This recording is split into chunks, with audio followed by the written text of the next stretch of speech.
हॉस्पिटलमध्ये जाण्यासाठी कोण एवढे एक्साइटेड होते यार.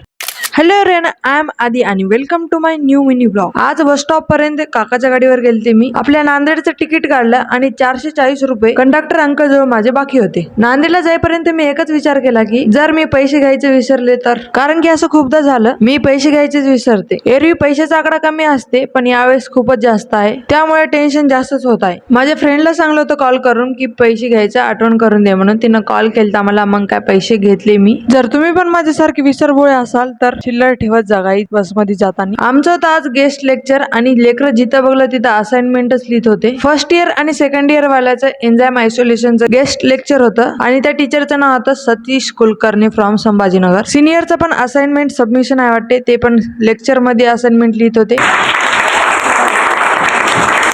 आणि माझी असाइनमेंट लिहून देत होती संजू. क्लास आणि लायब्ररी पर्यंत ठीक आहे असाइनमेंट लिहिणं, पण रेस्ट रूम मध्ये पण लेकर इथं असाइनमेंट लिहित होते. कालच्या ब्लॉग मध्ये खूप कमेंट आलती की माझं 26 जानेवारीचं प्रोजेक्ट कोणता आहे, तर हे होतं आमचं प्रोजेक्ट आणि याचं नाव होतं हायड्रोपोनिक फार्मिंग. 1.5 महिन्यामध्ये बिचाराचे कसे हाल करून टाकले बघा. कॉलेजमधून नमस्कार चौक मध्ये जाताना माहित झालं की मला छोटं मंगल कार्यालयामध्ये काहीतरी कार्यक्रम आहे म्हणून. मग काय रेस्टॉरंटच्या बाजूलाच होतं पोह्याची दुकान, तिथे जाऊन खाल्ले मी पोहे. बिना इन्व्हिटेशनचं कसं खायला देतील आपल्याला. मग काय नमस्कार चौक मधून आले आपल्या हादगावला. शिवांशची तब्येत ठीक नव्हती, त्याला न्यायचं होतं हॉस्पिटलमध्ये. तुम्हाला तर माहितीच आहे लहान लेकराला गाडीवर फिरू वाटते ती, त्याच्यामुळे ते एक्साइटेड होतं हॉस्पिटलला जाण्यासाठी. मग काय त्याला गाडीवर बसवलं. मी, दीदी आणि शिव आलते हॉस्पिटलला. चेकअप झालं आणि घरी गेले. So thank you so much for watching. भेटूया नेक्स्ट मिनी व्लॉग मध्ये, तोपर्यंत फॉलो करून घ्या.